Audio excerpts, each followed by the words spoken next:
और ससुर दामाद के बीच क्या बातें चल रही थी? कहा का ससुर? एवढी तारीफ करून सुद्धा ना ससुर भाव देत ना मुलगी. असं ना नशीबच खराब आहे. जैसे ज्याचे कर्म तैसे फळ देतो रे ईश्वर. काय चाललंय?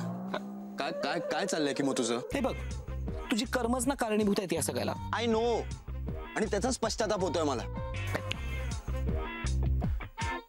चला, आधी प्रेमाच्या 10 स्टेप वरती असायचो काय, आणि आता तर 0च्या खाली चाललोय रे. कि मग यार, त्यांच्या नजरेत आहे ना माझी इमेज उंचवण्यासाठी ना काहीतरी करायला पाहिजे. मी सांगू काहीच करू नकोस. मी तर म्हणतो इनफॅक्ट ना काही दिवस कॉलेजला येऊ नकोस. नाही, no no no no, that's not possible. Why? नाही, मी इनफॅक्ट प्रयत्नही केला होता.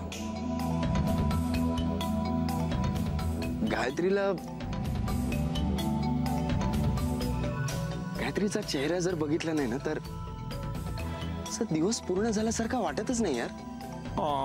So sweet. घिसा पिटा डायलॉग आहे,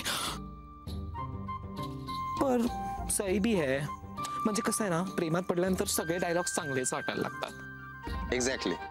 लव गुरु कीमो खान ने कहा ही है, मत पूछ देवदास से तेरी ऐसी हालत क्यों है, एक बार पारो से मिल लो सब समझ जाओगे. किमो ते सगळं सोड यार.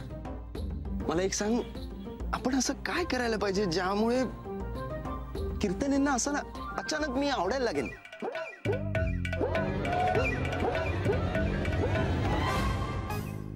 मला ना मी खरंच असं लव गुरु वगैरे झाल्यासारखं वाटतंय.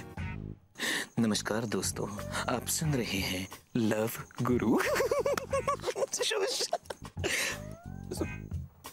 झालं?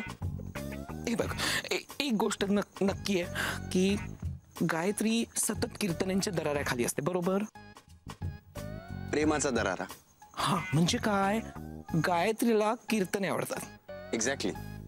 मग तूही कीर्तने हो, म्हणजे तूही गायत्रीला आवडशील. सिंपल. कर, तू पण मस्करी कर, मी निघतोच. नाही रे, ऐक, म्हणजे ना कीर्तनेंसारखं व्हायचा प्रयत्न कर. किमो, त्यांच्यासारखं जर का वागायला लागला ना तर जगणंच कठीण होईल माझं.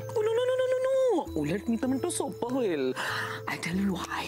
Just imagine Kartik look, Kartik Rajhans, एक प्रामाणिक, काळजी करणारा पण straightforward, dashingly handsome hero जो गायत्रीला खूप आवडतो.